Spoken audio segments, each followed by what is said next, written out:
सोमवार का दिन था। बाहर काफी तेज ठंड पड़ रही थी और हल्की फुल्की बर्फ भी पड़ रही थी।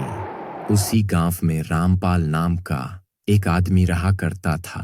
उसके घर उसका पोता छुट्टियां बिताने के लिए आया था। रोहन बेटे, चलो सो जाओ। नहीं माँ, मैं आपके लग नहीं सोऊंगा। मैं नाना के लग जा रहा हूँ सोने। रोहन अपने नाना के पास जाता है। नाना जी, मैं आपके लग सोऊंगा। नहीं बेटे, तुम जाओ अपने माँ के पास, सो जाओ। नहीं नाना जी, मैं आपके लग ही सोऊंगा। रोहन के बार बार कहने पर रामपाल मान जाता है। ठीक है मेरे पोते, तुम आज मेरे ही लग सो जाओ। नाना जी, आप एक दरबानी कहानी सुनाइए ना। नहीं रोहन, तुम आराम से सो जाओ। नहीं नाना जी, जब तक आप मुझे कहानी नहीं सुनाओ तब तक मैं नहीं सोऊंगा। रोहन के बार बार कहने पर रामपाल मान जाता है। ठीक है बेटे, मैं तुमको एक ऐसी कहानी सुनाऊंगा जो मेरे बचपन में घटी थी। हाँ नाना जी, आप मुझे वही कहानी सुनाइए। सुनो रोहन, जब मैं करीब 16 साल का था तब मेरे साथ ये घटना घटी थी। एक दिन में जब मैं पीपल के पेड़ के पास बैठा था, तभी रामू काका और राजू चाचा आते हैं और पीपल के पेड़ के नीचे बैठकर बातें करने लगते हैं। तभी राजू कहता है, रामू काका, आपकी बैलगाड़ी खाली है? हाँ राजू, मेरी बैलगाड़ी खाली है। काफी दिन हो गए हैं, कहीं घूमने नहीं गए हैं? तुम सही कह रहे हो राजू। शायद कल शहर में मेला लगने वाला है, क्यों ना हम भी चले? हाँ, मैंने भी सुना है कि शहर में मेला लगने वाला है। चाचा जी, मैं भी आप लोगों के साथ जाऊंगा। नहीं रामपाल बेटे, तुम अगले साल चले जाना। नहीं, मैं भी आप लोगों के साथ जाऊंगा। मेरे पास 20 रुपया भी है, मैं आप लोगों को चाय पिलाऊंगा, लेकिन अपने साथ मुझे भी ले चलिए राजू चाचा। ठीक है रामपाल बेटे, तुम भी मेरे साथ चलोगे? आज शाम को ही निकलना है। सब लोग तैयार होकर मेरे घर आ जाना। ठीक है रामू काका।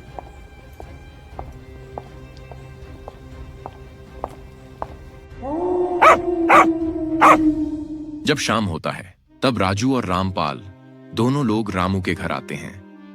तुम लोग इतना लेट क्यों कर दिए? मैं तुम लोगों का कब से इंतजार कर रहा हूँ। चलो सब लोग अपना अपना सामान बैलगाड़ी में रख लो और तुम लोग भी बैलगाड़ी में आराम से बैठ जाओ।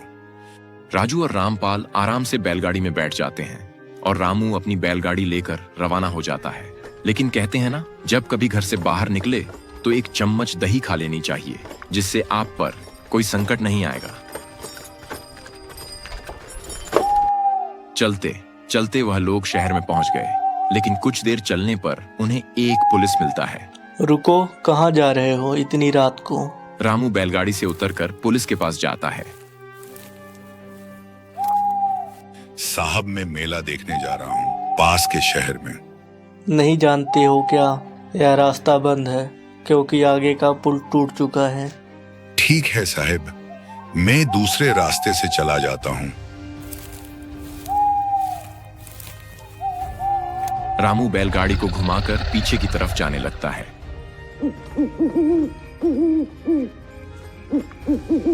कुछ दूर चलने पर राजू कहता है, रामू काका, आप किस रास्ते से ले जा रहे हैं?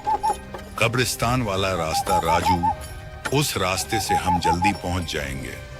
कब्रिस्तान की बात सुनकर रामपाल काफी डर जाता है। हमें तो ये रास्ता ठीक नहीं लग रहा है राजू चाचा। उन लोगों को डरावनी डरावनी आवाजें सुनाई देती हैं। इसीलिए रामू अपनी बैलगाड़ी को तेज में भागने लगता है। तभी कुछ हलचल होता है। लगता है कोई पत्थर था।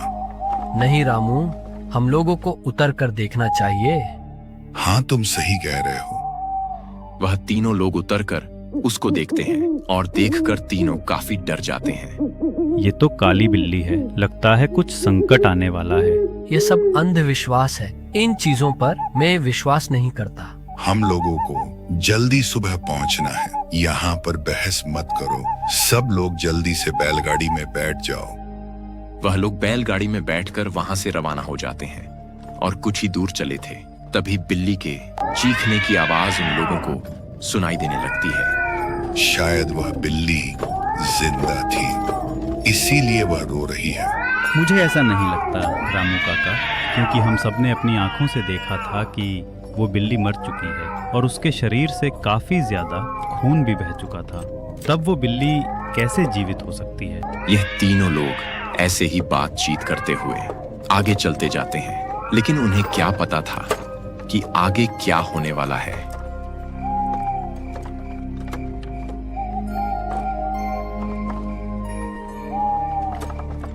सुनो तुम सब, जिसको हल्का होना है वह हल्का होकर वापस बैलगाड़ी में आ जाए। मुझे तो बहुत जोर की लगी थी।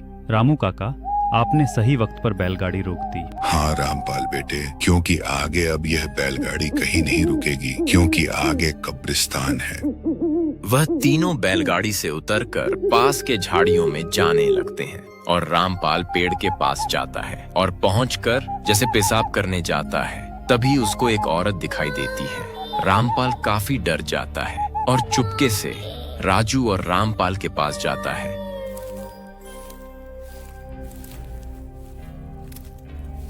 उस पेड़ के पीछे एक औरत बैठी है। रामपाल बेटे, मजाक नहीं करना चाहिए। नहीं रामू काका, मैं मजाक नहीं कर रहा हूँ, आप चलकर खुद देख लें।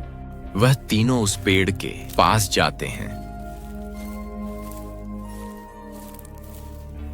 और देखते हैं, लेकिन वहां पर कोई नहीं था। मैं सच कह रहा हूँ राजू चाचा, मैं उस औरत को सच में देखा, वह उसी जगह पर बैठी थी।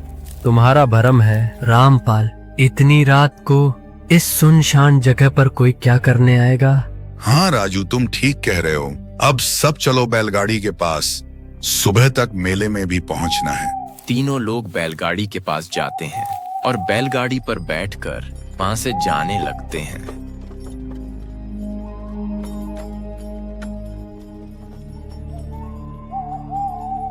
चलते चलते वह लोग कब्रिस्तान वाले रास्ते पर पहुंच जाते हैं। राजू चाचा, अभी मेला कितनी दूर और है? ज्यादा दूर नहीं रामपाल, सिर्फ यही रास्ता पार करने के बाद हम शहर में पहुंच जाएंगे।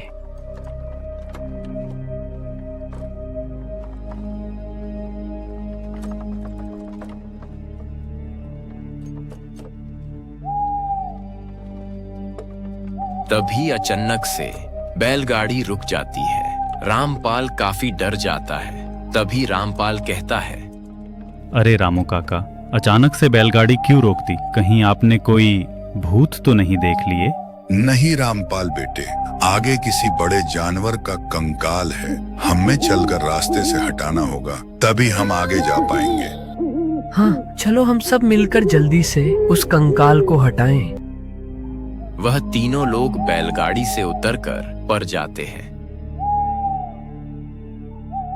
यह तो ताजा जानवर की हड्डी है, शायद यह जानवर फिलहाल में मारा होगा। इसको कोई ऐसा जानवर ने खाया है जो एक बूंद खून तक नहीं छोड़ा है। ऐसा कौन सा जानवर हो सकता है जो ऐसा काम कर सकता हो? मुझे तो किसी भूत का काम लगता है। ज्यादा बकवास करने से अच्छा है इस कंकाल को पहले यहाँ से हटाया जाए। वह तीनों किसी तरह से उस कंकाल को हटाकर दूसरी तरफ कर देते हैं। अब चलो जल्दी से बैलगाड़ी के पास। लोग बैलगाड़ी के पास जाते हैं। कुछ ऐसा देख लेते हैं कि उनकी सांसें अटक जाती है, क्योंकि उनका बैल गायब हो चुका था, जैसे कोई उनका बैल खा चुका हो। ये किसने किया राजू? आखिर कौन सा जानवर इन लोगों को खा गया? रामू काका, मुझे तो बहुत डर लग रहा है। मैंने पहले ही कहा था कि यहाँ पर कोई शैतान है। रामू काका, वहाँ देखिए, उस बैलगाड़ी के पास लगता है कोई है। रामपाल, तू सच कह रहा है। लगता है वह कोई आदमी नहीं बल्कि कोई शैतान है जो हम लोगों को मार कर खाएगा। वह लोग वहां से भागने लगते हैं, लेकिन कुछ ही दूर चले ही थे, तभी उनको किसी औरत के रोने की आवाज सुनाई देती है। वह तीनों वहीं रुक जाते हैं। लगता है वह शैतान किसी औरत को भी पकड़ लिया है। हमें उसे बचना चाहिए। हाँ, तुम सही कह रहे हो। रामू काका और राजू चाचा, आप लोग अपने प्राण को पहले बचाओ। वह दोनों रामपाल की बात नहीं मानते हैं और बचाने चले जाते हैं, लेकिन रामपाल नहीं जाता है। वे रही औरत, जल्दी चलो उसके पास। बहन जी, जल्दी से हम लोगों के साथ चलिए, नहीं तो वह शैतान फिर से आ जाएगा। तभी वह खड़ी हो जाती है और बिना बोले उनके साथ जाने लगती है। लेकिन इन लोगों को क्या पता था कि वह एक आदमखोर चुड़ैल है। इधर रामपाल डरकर एक पेड़ के पीछे छिप जाता है और सुबह भी होने वाला था। तभी रामपाल पीछे देखता है, उसके सामने वही चुड़ैल आकर खड़ी हो गई। रामपाल उसको देखकर वही बेहोश हो जाता है।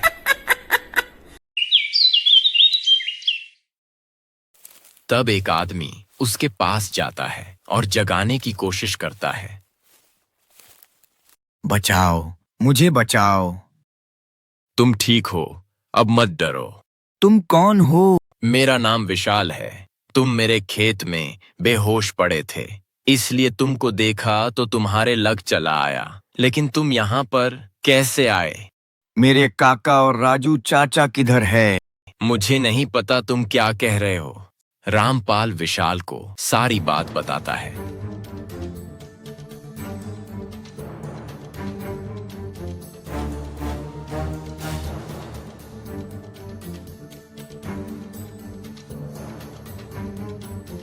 अच्छा, ये बात है, उस रास्ते से कभी नहीं जाना चाहिए, क्योंकि वहां पर एक औरत की आत्मा रात को भटकती है।